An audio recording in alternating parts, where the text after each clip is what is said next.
Je n'oublierai jamais ce vol. La porte des toilettes s'est refermée derrière nous avec un clic sourd. Et soudain, le monde entier s'est réduit à l'espace exigu entre nos corps. Laura tremblait contre moi, ses lèvres effleurant les miennes dans un baiser désespéré, comme si elle cherchait à y noyer tous ses regrets. Julie, murmura-t-elle, la voix brisée. Et moi? Idiote que j'étais. Je l'ai embrassée plus fort, ignorant la tempête qui nous attendait en bas. Tout avait commencé 6 mois plus tôt, à Paris, sous une pluie fine d'automne qui rendait les rues de Montmartre brillantes comme des miroirs. J'étais Julie. 32 ans. Hôtesse de l'air chez Air France depuis 10 ans. Une vie nomade, faite d'escales fugaces et de nuits solitaires dans des hôtels impersonnels. J'aimais ce métier pour la liberté qu'il offrait. Mais il masquait une vérité plus lourde, j'étais lesbienne. Et je n'en avais jamais parlé à personne dans ma famille conservatrice de province. Ma mère, veuve pieuse, imaginait encore que je trouverais le bon parti, un jour. Mon frère aîné, policier à Lyon, me taquinait sur mes conquêtes imaginaires. Je souriais. Je mentais. C'était plus simple ainsi. Ce soir-là, après un vol long courrier épuisant, j'avais poussé la porte d'un petit bar lesbien discret du Marais. Le Rosa Bonheur. J'avais besoin de respirer, de me sentir vivante parmi les miens. Laura était là. Assise au comptoir, un verre de vin rouge à la main. Elle avait 28 ans. Des cheveux blonds cascadant sur ses épaules. Un regard vert clair qui semblait porter tout le poids du monde. Elle portait une robe noire élégante, comme si elle sortait d'un dîner d'affaires. Notre conversation commença par un banal « Vous venez souvent ici » et se transforma vite en confidence. Elle était architecte, fiancée à un homme nommé Alexandre, un avocat prometteur. C'est ce qu'on attend de moi, avoua-t-elle, les yeux baissés. Une vie parfaite, un mariage, des enfants. Mais je ne sais plus qui je suis. Nous avons passé la nuit ensemble, dans mon petit appartement du 18e arrondissement. Ce fut tendre, intense, libérateur. Pour la première fois, je me sentais comprise. Laura pleurait dans mes bras, murmurant qu'elle m'aimait déjà. Mais le matin venu, elle partit en panique. Je ne peux pas. Julie. Pas maintenant. Un message froid, oublions ça. C'était une erreur. Je crus que c'était fini. Pourtant, le destin a des caprices cruels. 3 mois plus tard, sur un vol Paris-New York, je la vis embarquer en première classe. Laura, élégante, accompagnée d'Alexandre. Mon cœur se serra. Elle me reconnut immédiatement, ses yeux s'écarquillèrent, puis se détournèrent. Pendant tout le service, je sentis son regard peser sur moi. Alexandre, bel homme sûr de lui, discutait affaires au téléphone. Lors du repas, Laura demanda un verre d'eau supplémentaire. Nos mains se frôlèrent. Un frisson. Julie, souffla-t-elle si bas que seul moi l'entendis. La nuit tomba sur l'Atlantique. Les lumières de la cabine s'atténuèrent. Alexandre s'endormit sous une couverture. Laura se leva, prétextant les toilettes arrière. Je la suivis. Le cœur battant. Dans cet espace confiné, loin des regards, elle se jeta dans mes bras. Je n'ai pas arrêté de penser à toi. Je vais épouser Alexandre dans 2 mois. Mais c'est toi que je veux. Nous nous embrassâmes avec une urgence folle. Comme si le temps nous était compté. Ses mains sur ma nuque. Les miennes sur sa taille. Le monde extérieur disparut. Seuls comptaient nos souffles mêlés. Nos larmes. Mais la réalité frappa vite. Une turbulence secoua l'avion. Nous nous séparâmes. Haletante. Que allons-nous faire ? Demanda-t-elle. Je n'avais pas de réponse. Elle retourna à sa place. Pâle. Moi. Je repris mon service. Le sourire professionnel plaqué sur le visage. À l'atterrissage à New York, elle me glissa un mot, Hôtel Peninsula. Chambre 512. Viens ce soir. Je vins. Nous passâmes la nuit à parler. À nous aimer doucement. À imaginer un futur impossible. Laura confessait ses doutes, son fiancé était gentil. Stable. Mais elle ne ressentait rien pour lui comme pour moi. Je suis terrifiée. Julie. Ma famille est catholique pratiquante. Si je romps les fiançailles, je lui racontais mes propres peurs. Ma double vie. Nous pleurâmes ensemble. Les semaines suivantes furent un tourbillon. Laura annula le mariage, prétextant une crise personnelle. Alexandre, furieux, la harcela de messages. Sa mère l'accusa d'être ingrate. Elle vint vivre chez moi à Paris entre 2 vols. Pour la première fois, nous étions un couple. Promenade main dans la main le long de la Seine. Dîner aux chandelles dans des bistrots du quartier latin. Nuit passionnée où nous nous découvrions sans fin. Mais les secrets ont un prix. Un jour, mon frère vint me rendre visite à l'improviste. Il trouva Laura chez moi. Nos affaires entremêlées. La confrontation fut violente. Tu es quoi ? Julie. Une dépravée ? Maman serait effondrée. Il partit en claquant la porte, menaçant de tout révéler. Laura. Paniquée. Douta, peut-être que je ne suis pas prête pour ça. Toute cette haine. Puis vint le pire. Alexandre, refusant la rupture, engagea un détective. Il découvrit notre relation et envoya des photos anonymes à ma compagnie. Air France, conservatrice, me convoqua. Des comportements inappropriés avec une passagère. Suspension immédiate. Ma carrière. Ma passion. Menacée.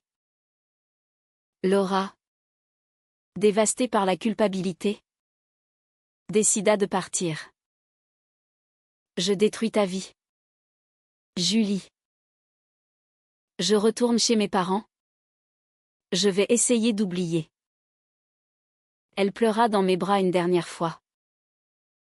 Je t'aime. Mais je n'ai pas ta force. Je restai seule.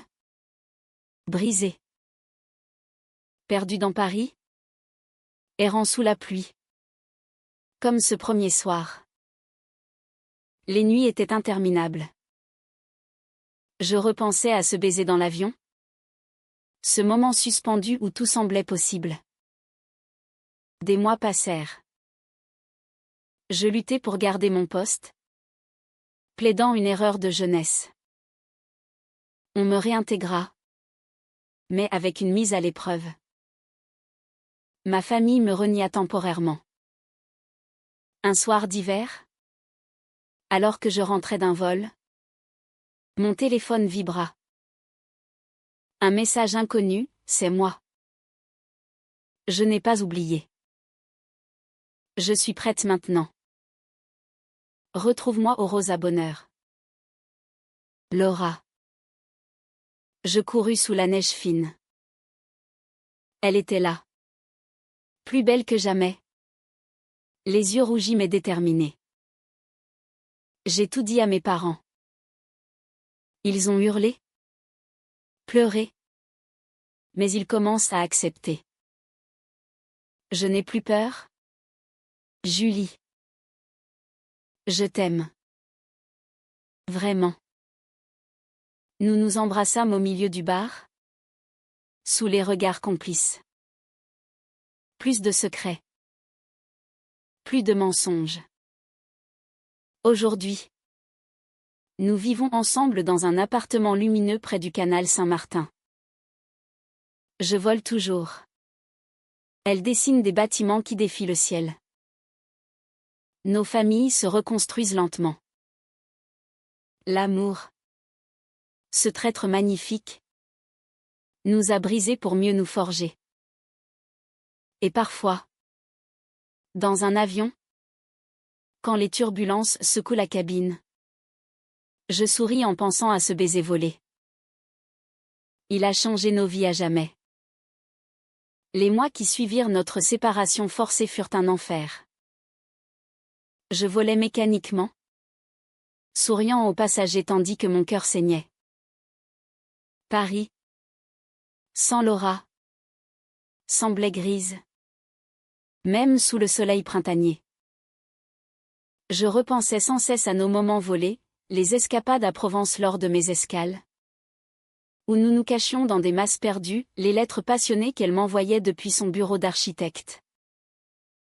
Un jour, une collègue me montra un article dans un magazine People, Fiançailles rompues, la belle Laura devait. En crise existentielle? Alexandre posait en couverture. L'air victorieux. Il avait rebondi vite, avec une nouvelle conquête. Mais Laura? Silence radio. Je tentais de l'appeler. Bloqué.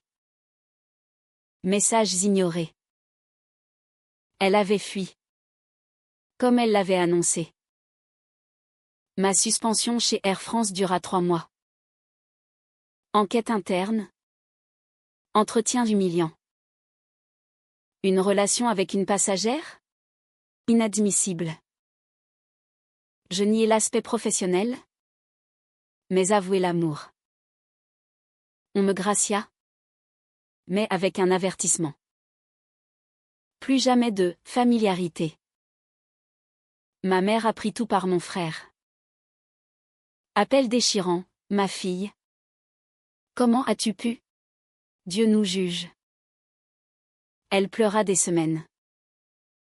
Je pleurais aussi, seule dans mon appartement vide. L'été arriva. Un vol vers Nice. Turbulence émotionnelle. Je servis une femme qui ressemblait à Laura, même chevelure blonde, même regard mélancolique. Mon cœur manqua un battement. Ce n'était pas elle. Puis, miracle. Un soir de juillet, alors que je dînais seule dans un café de Saint-Germain-des-Prés, elle apparut. Plus mince, les yeux cernés, mais toujours aussi belle. Julie. Nous nous assîmes. Elle parla d'abord, thérapie. Coming out raté auprès de ses parents. Tentative de retour avec Alexandre pour faire semblant. Mais je n'y arrivais pas. Chaque nuit, je rêvais de toi. Elle avait quitté son job, pris un congé sabbatique, voyagé seule en Italie, cherchant des réponses. J'ai compris que l'amour vrai ne se cache pas. Nous pleurâmes. Je lui pardonnai sa fuite. Nous nous embrassâmes sous la pluie d'orage qui éclata soudain. Mais le drame n'était pas fini. Laura revint vivre chez moi. Joie intense. Mais tempête familiale. Ses parents, bourgeois de Neuilly, la déshéritèrent temporairement. Choisis, elle ou nous. Elle choisit moi. Courage immense. Ma mère, après des mois de silence, accepta une rencontre. Dîner tendu à Lyon. Laura, nerveuse, parla de son amour avec sincérité. Ma mère pleura, je veux juste que tu sois heureuse. Ma chérie. Réconciliation fragile. Nous reconstruisîmes. Laura reprit l'architecture. Projet audacieux inspiré de notre histoire bâtiments ouverts. Lumineux. Moi. Vol plus court pour être plus souvent à la maison. Un an passa. Bonheur calme. Promenade à vélo le long de la Loire lors de mes congés. Nuit où nous parlions jusqu'à l'aube. Puis le coup de théâtre. Alexandre refit surface. Harcèlement, appels anonymes. Lettres menaçantes. Tu m'as humilié. Elle paiera. Un soir. En rentrant. Nous trouvâmes notre appartement vandalisé. Perverti, tagué sur les murs. Peur viscérale. Laura paniqua, c'est ma faute. Si je n'avais pas, je la serrais fort, non. C'est notre amour qui dérange les faibles. Police impliquée. Alexandre nié. Mes preuves, caméra de surveillance. Procès.